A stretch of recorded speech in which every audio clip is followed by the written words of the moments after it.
Meski bebeknya terkenal enak, tapi sayang kebersihan restoran ini sangatlah buruk. Mulai dari abu rokok yang jatuh ke dalam kuah sup bebeknya, mencelupkan jari ke minuman pelanggan, pembersihan sumpit dengan lap meja, hingga pembersihan meja yang ala kadarnya.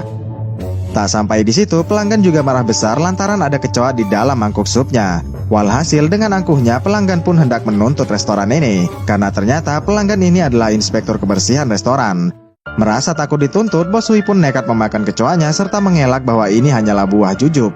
Lepas itu, Bos Hui pun pamit ke belakang untuk kumur-kumur. Kemudian Mancoy menawarkan pestisida pada Bos Hui. Uniknya, Bos Hui benar-benar menggunakannya.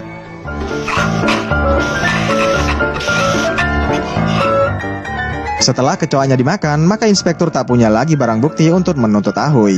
Akan tetapi, inspektur malah akan membawa saja mangkuk supnya sebagai barang buktinya. Beruntung, koki mereka bernama Apang ini menyiramkan minyak. Walhasil, barang buktinya pun jadi tumpah. Dan inspektur pun pergi. Di malam harinya, Mancoy dan Fei menggosipi bos mereka yang pelitnya bukan main. Akan tetapi, secara mengejutkan, Bos Hui mendatangi mereka guna memberikan amplop merah yang berisi uang bonus. Mereka sempat curiga jika nanti gaji mereka akan dipotong. Tapi langsung saja Bos Hui menyangkalnya. Sudah pasti, para pegawai pun berterima kasih. Namun, sebelum benar-benar pulang, Bos Hui bilang bahwa dia sudah tidak lagi menggunakan jasa pengangkut truk sampah. Jadi, para pegawainya disuruh membawa kantong sampah ini di setiap malamnya. Sudah barang tentu, mereka tak bisa menolaknya. Yang lebih miris lagi, ternyata amplop bonus itu hanya berisi 10 dolar Hong Kong, yang bila dirupiahkan kira-kira cuma 20.000 perak saja. Bos Hui sendiri punya seorang putra dan seorang istri bernama Tami. Tami tumben sekali bersikap ramah pada Bos Hui karena ternyata besok ibunya akan datang ke sini. Mendengar itu, Bos Hui langsung jadi tak bersemangat lantaran mertuanya itu sangatlah cerewet. Kemarahan Bos Hui bahkan dilampiaskan kepada putranya yang minta uang jajan. Bukannya diberi uang, Bos Hui malah mengungkit semua pengeluaran putranya, mulai dari listrik yang digunakan, air, serta SPP sekolahnya. Dan putra pun ditendangnya. Keesokan paginya, ibu Fei bernama Nyonya Chan berkunjung untuk menemui Fei putranya. Adapun tujuan Nyonya Chan datang ke sini untuk menyuruh Fei mencuri resep rahasia bebek Bos Hui yang sangat lezat ini. Nyonya Chan memintanya segera karena Nyonya Chan akan menunggunya. Lantas mulai beraksilah Fei ke dapur untuk mencatat bumbu rahasianya. Beruntung karena Bos Hui sudah tahu, maka Bos Hui selalu menutupi dengan badannya saat mengambil bumbu-bumbu. Tak hanya itu, Bos Hui juga menghalanginya dengan bebek-bebek. Fei membalasnya dengan menggantungkan wajan, agar Fei bisa mengintip dari pantulannya. Mengetahui itu, Bos Hui menangkalnya dengan meletakkan kain lap. Kemudian Fei yang banyak akal menjawabnya dengan memanfaatkan cermin yang sudah terkoneksi dengan cermin atas. Awalnya Fei bisa mengintipnya, namun karena ada cahaya matahari yang masuk, maka pantulan sinarnya membuat Bos Hui menyadarinya. Walhasil, Bos Hui pun menangkalnya lagi. Dan persaingan pun berakhir. Usai dari dapur, Mancoy menunjukkan berita buruk pada Bos Hui bahwasanya pengusaha muda bernama Denny hendak membuka restoran cepat saji di seberang restoran mereka. Tapi Bos Hui sesumbar bahwa bebeknya jauh lebih enak ketimbang ayam bekunya mereka. Kebetulan sekali, Denny si pengusaha muda sedang berkunjung juga ke sana. Bos Hui kembali menghimbau pada pegawainya agar jangan mencemaskannya. Beberapa jam kemudian, ibu mertua tiba juga di restorannya Bos Hui. Mertua langsung naik ke atas untuk menemui Tami dan cucunya. Tak lama, Bos Hui menemui juga ibu mertuanya. Sesuai dengan yang dicemaskan Bos Hui, mertuanya ini memang sangatlah cerewet. Mertua selalu menyinyiri hal-hal kecil yang mengganggunya, seperti sofa yang tak empuk, TV yang masih hitam putih, pendingin ruangan yang masih menggunakan kipas, hingga kulkas lawas yang cuma punya satu pintu. Sementara itu, di restoran, para pegawai mulai muak dengan kepelitannya Bos Hui. Mereka ingin mengancam berhenti kerja jika Bos Hui tak menaikkan gaji mereka. Lalu, mereka bersepakat bahwa Mancoy lah yang pantas membicarakannya dengan Bos Hui di atas. Bos Hui sendiri sempat menguping obrolan mereka. Singkat kisah, Mancoy menemui Bos Hui di atas dan bilang ingin berbicara serius. Bos Hui mengira Mancoy ingin minta uang potong rambut. Lantas, Bos Hui menyuruh Mancoy duduk dan hendak mencukurnya. Nah, saat Mancoy dicukur inilah, Bos Hui mempengaruhinya agar jangan berhenti bekerja. Bos Hui menjanjikan saham restoran ini pada Mancoy serta pegawai lainnya. Usai dipengaruhi dengan rambut gokunya, Mancoy membujuk kawan-kawannya agar jangan berhenti juga, karena Bos Hui menjanjikan mereka kepemilikan saham dari restoran ini. Weh, ini bikin saya jenuh ah? Mau洗腦啊，洗頭咋？喂，靚唔靚啊？ Berminggu-minggu kemudian, para pegawai Bos Hui ditakjubkan dengan meriahnya pawai pembukaan restoran DFC alias Denny Fried Chicken. Denny juga terlihat menghadiri acara itu. Denny bilang pada Raymond bahwa suatu saat dia juga ingin membeli restoran bebeknya Bos Hui agar tak ada saingan lagi. Denny bahkan sempat mampir ke restorannya Bos Hui hanya untuk melihat-lihat betapa kotornya restoran bebek ini. Beberapa hari kemudian, bebek panggang milik Bos Hui terlihat masih banyak yang belum terjual, sedangkan di FC terlihat sangat ramai pengunjung. Tammy sempat menyarankan agar Bos Hui menutup saja restoran ini. Tentu saja Bos Hui menolaknya. Bahkan Bos Hui menaruhkan kepalanya jika dalam 3 hari lagi para pengunjung tak makan di sini. 3 hari kemudian, DFC malah terlihat lebih ramai lagi, sementara restoran Bos Hui cuma dikunjungi oleh seorang biksuni yang sudah pasti tidak makan daging bebek. Tak lama berselang, DFC meletakkan papan penawaran di depan restorannya yang mencuri perhatian para pegawainya Bos Hui. Bagaimana tidak, papan itu membuka lowongan kerja dengan penawaran yang sangat menggiurkan. Mulai dari pelatihan pegawai yang singkat hingga gaji tahunan yang mencapai 50.000 dolar Hong Kong atau sekitar 90 juta rupiah per tahun dengan nilai tukar saat ini. Di saat sedang tergiur, tiba-tiba Bos Hui menutup restorannya demi makan bersama. Nah, saat sedang makan inilah Bos Hui mengakui bahwa mereka sudah dianggap seperti keluarga. Karenanya Bos Hui ingin semua pegawainya jujur tentang apa yang sedang dirasakan saat ini. Awalnya mereka tak mengaku dan berkata senang saja bekerja di sini. Namun karena Bos Hui menyuruh mereka jangan sungkan, maka mereka pun mengungkapkannya. Mulai dari gaji yang rendah, manajemen restoran yang buruk, hingga Mancoy berani menyebut Bos Hui yang terlalu pelit. Mendengar semua keluhan itu, Bos Hui pun menuduh mereka sebagai pengkhianat. Tak terima dibilang pengkhianat, Mancoy mengajak kawan-kawannya untuk melamar ke DFC saja. Lantas Bos Hui marah sambil mengusir Mancoy sekarang juga. Mancoy tak takut dan berniat keluar. Usai di luar, Mancoy menunggu yang lain untuk keluar juga. Tapi kelihatannya mereka semua takut.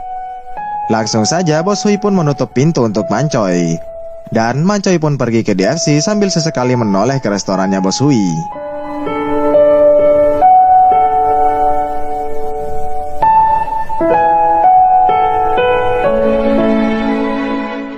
Setelah mengusir Mancoy, Tammy menyuruh Bos Hui merayakan ulang tahun mertuanya di restoran mahal. Sebenarnya Bos Hui menolak karena suasana hatinya sedang jelek. Akan tetapi karena Tammy memaksa, maka apa boleh buat. Singkat kisah, tibalah Bos Hui di restoran mahal sambil memberikan kado untuk mertuanya. Kemudian makan bersamalah mereka semua.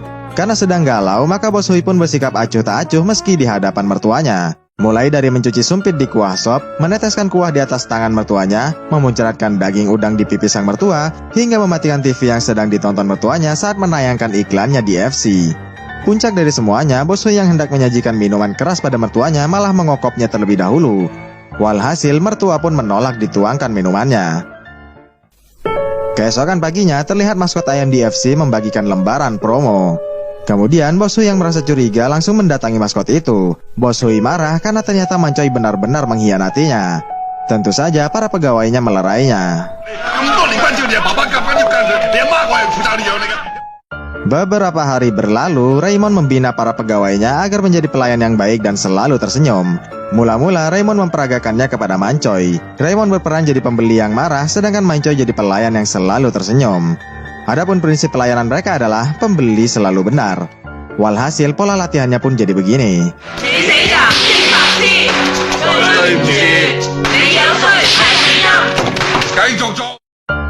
Keesokan harinya, Bos Hui memutuskan untuk menyamar jadi pembeli di FC. Kebetulan sekali Danny memergoki penyamarannya. Nah, saat Bos Hui sedang makan inilah Danny menghampirinya. Karena jadi orang India, Danny menawarkan sambal India pada Bos Hui. Dan Bos Hui pun melumuri sambalnya. Danny memarahi Bos Hui dan menghimbaunya agar jangan mencuri resep rahasianya. Karena sudah ketahuan, Bos Hui pun beranjak.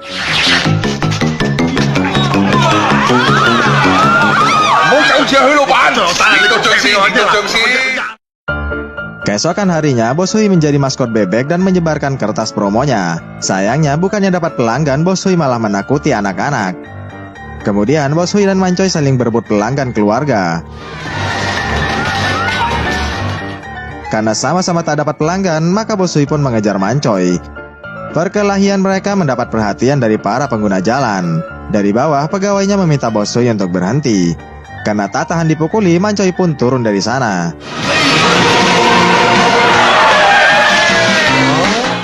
Sedangkan Bos Hui malah gagal mendarat. Usai kejadian itu, Tami menyarankan agar Bos Hui menutup saja restoran ini. Tapi Bos Hui menolak dan tetap ingin berjuang. Tak lama, biksu Ni lewat di depan restoran mereka. Mereka mengira biksu Ni akan makan di tempatnya. Tapi naas, biksu Ni malah berpaling dan masuk ke DFC. Di lain sisi, Danny bilang akan pergi ke Makau dan menyuruh Raymond untuk menghancurkan restoran bebeknya Bos Hui. Danny memberi Raymond 2 pembantu, yaitu inspektur kebersihan dan jurnalis. Singkat kisah, saat sedang buang sampah, Mancoy melihat Raymond mengendap-endap. Ternyata Raymond berniat untuk melepaskan tikus-tikus got melalui atap restorannya Bos Hui. Tentu saja Mancoy mencegahnya. Tapi sial, Raymond bangkit melawan. Walhasil tikus-tikusnya pun lepas. Di waktu yang sama, inspektur datang melakukan pemeriksaan mendadak karena menerima laporan banyaknya tikus got di restoran ini. Inspektur bilang akan menutup restoran ini jika melihat ada tikus meski seekor saja. Tiba-tiba tikus got tadi turun saat inspektur sedang mengisi laporannya. Lantas Bos Hui menutupinya dengan mangkok. Nah, adegan ini pula lah yang diduga mengilhami Warkop DKI dalam filmnya di tahun 1994. Makin terlihat mirip saat semua pegawai menyembunyikan tikus menggunakan mangkok sambil menari-nari dengan alasan mengikuti senam aerobik. Inspektur sebenarnya sudah mau pergi, tapi karena mendengar suara decitan tikus, maka inspektur pun kembali untuk memeriksanya. Bos Hui sendiri malah mengajaknya bermain tebak-tebakan. Sialnya, inspektur menolak bermain dan pada akhirnya tikusnya pun ketahuan juga. Tentu saja inspektur bilang akan segera menutup restoran ini, kemudian berlalu pergi. Tak lama para wartawan datang dan meliput restoran Bos Hui yang penuh dengan tikus itu. Mendengar keributan warga, Mancoy pun merasa bersalah. Keesokan harinya, Mancoy mendapati pelanggan yang marah karena daging ayamnya mentah.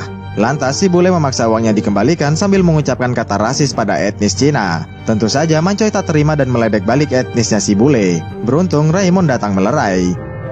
Si bule mengadu bahwa Mancoy telah meledek kata-kata rasis padanya. Walhasil Raymond memarahi Mancoy serta memecatnya. Dan Mancoy pun melepaskan seragamnya.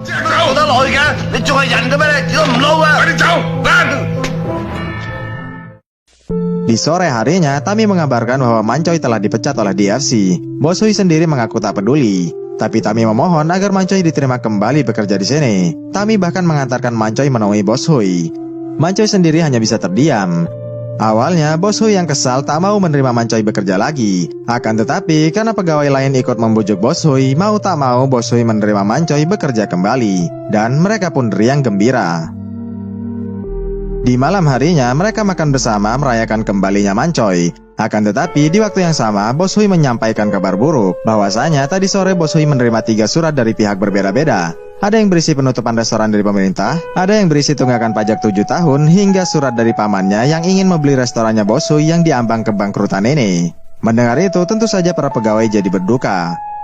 Kemudian Bos Hui memberi uang pesangon kepada seluruh pegawainya. Bahkan Bos Hui memberikan resep rahasianya kepada Fei yang telah lama mengincarnya. Di antara semua pegawainya, Apanglah yang paling merasa bersedih.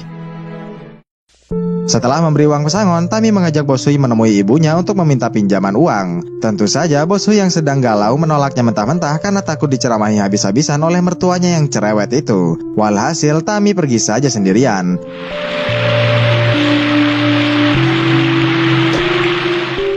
Sedangkan Bos Hui hanya bisa memandangi dan merundunginya dari atas.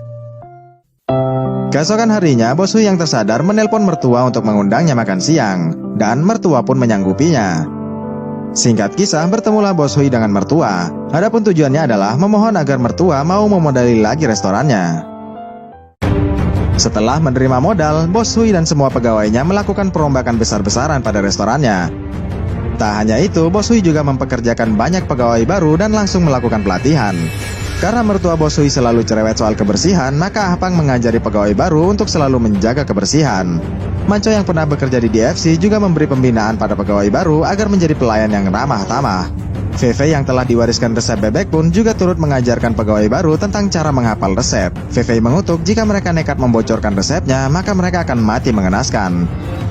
Intinya, semua pengalaman yang telah mereka lalui diajarkan sepenuhnya kepada pegawai barunya. Danny dan Raymond sendiri cukup terkejut dengan kebangkitan mereka.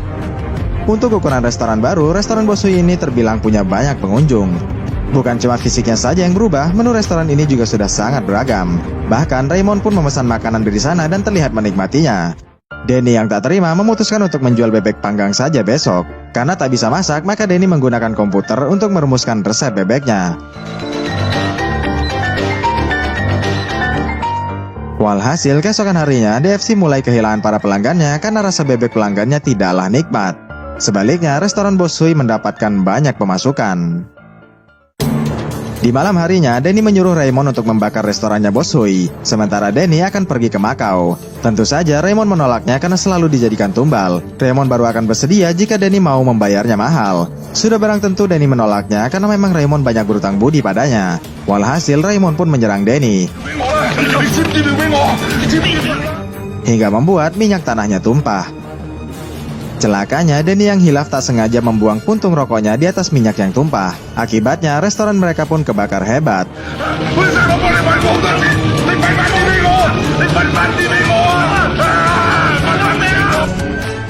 Mendengar ada kebakaran, Bos Hui dan pegawai keluar demi menolongnya. Bos Hui membawa tabung oksigen untuk menyelamatkan Denny dan Raymond. Setibanya di dalam, Denny dan Raymond malah saling berebut oksigennya. Karena kalah, maka Denny menggunting selangnya untuk kemudian dihirup sendirian. Daripada oksigennya habis sia-sia, maka Bos Hui pun mengambil dot bayi dan dipasangkan pada ujung tabungnya. Tujuannya sudah pasti untuk dihirup bergiliran.